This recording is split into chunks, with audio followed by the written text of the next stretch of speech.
Yeah, my husband and I run 106,000 acres, 250 kilometres east of Broken Hill near a town called Wilcannia.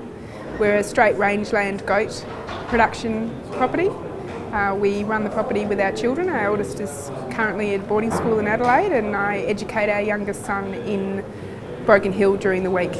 I understand there are real issues around with a push by the Victorians to force the NILS system onto all goat producers. Can you tell us the backstory of this, what the challenges to your industry are and what your position is?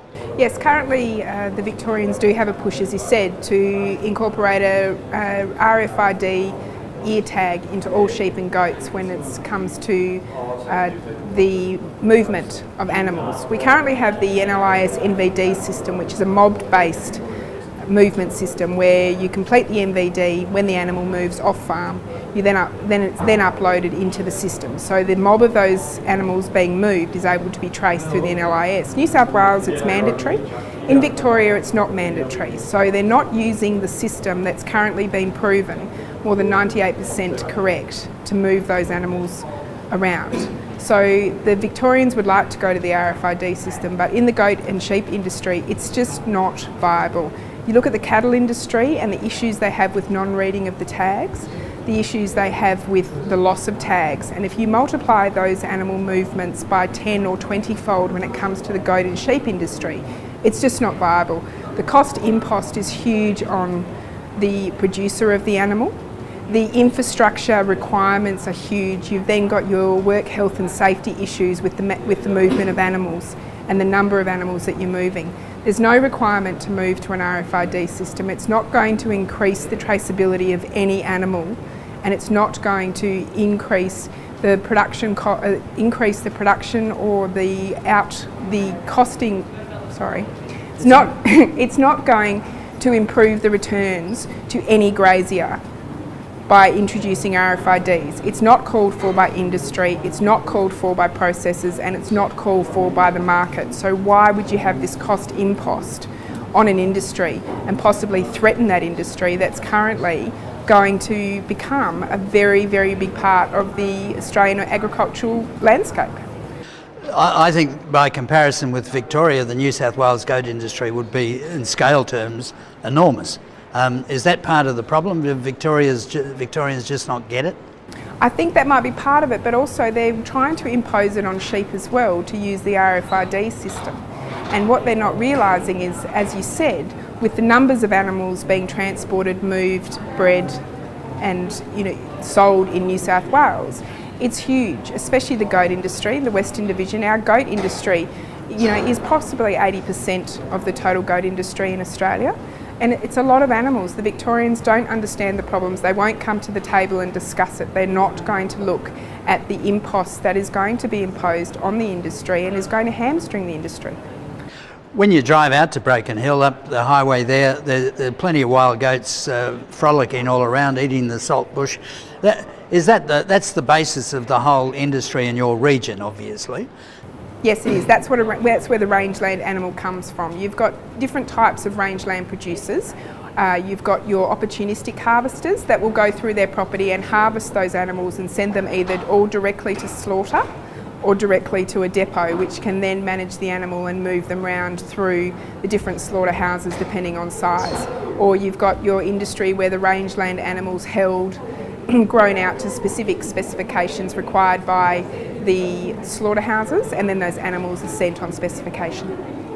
Very good. I understand, I've read in the media recently that goat exports are going gangbusters and growing, and obviously reflecting trends in overseas markets. Can you give us a bit of a thumbnail of where the industry's been and where it's going to? Yes, we have America, which is the stalwart of the goat export meat industry. The Hispanic community through America and into Jamaica has been a great advocate for our meat.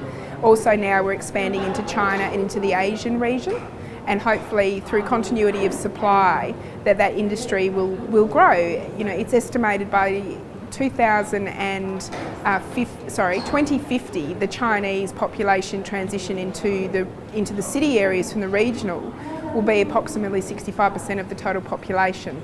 So when you've got that kind of mass movement out of agriculture in other countries, we need to be able to be there to supply that protein. And goat being such a lean green protein, especially raised under rangeland conditions, it gives Australia and the goat industry the opportunity to move forward and increase that protein supply throughout the world.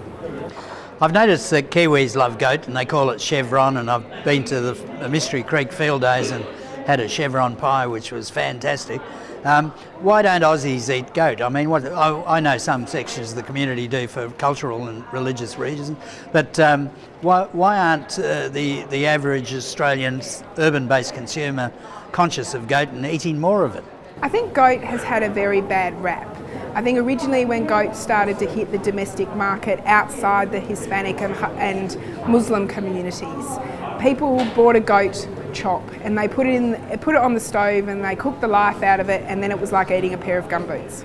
It's all about empowering the person that's buying the meat and teaching them how to cook it, making sure that it's treated tenderly and looked after in the cooking process, but also not making it cumbersome to cook. It's a lot of getting out there and ensuring that the meat that we're selling into the domestic market suits our domestic cuts. The domestic market's very different to the export market, but teaching people how to cook it and not be scared of goat. And I think a lot of the perception of the stinky old Billy goat turning up in your Woolworths or your Coles or your independent supermarket freezer or meat section has a lot to do with it. And it's understanding that goat isn't a scary meat. Very easy meat to cook, it just needs to be treated kindly. Is there enough goat to actually cater in Australia to growth in demand domestically? Yes, there is. We do have the supply of animals. It's just making sure that our continuity of supply and the specifications required by the market are met, and that's something that the New South Wales Goat Industry Committee, other goat committees, and also GICA, the Goat Industry Council of Australia, are working towards with Meat and Livestock Australia, and doing a lot of work with producer levies to ensure that we can provide that protein source. There's no point setting up an industry and then running out of product, and our product isn't meeting specifications. So there's plenty of supply of the animal there. It's management of that supply and ensuring that the quality and quantity going into the markets meets the specification. Fantastic. Katie Davies, thank you for your time. Excellent. Thank you very much for your time.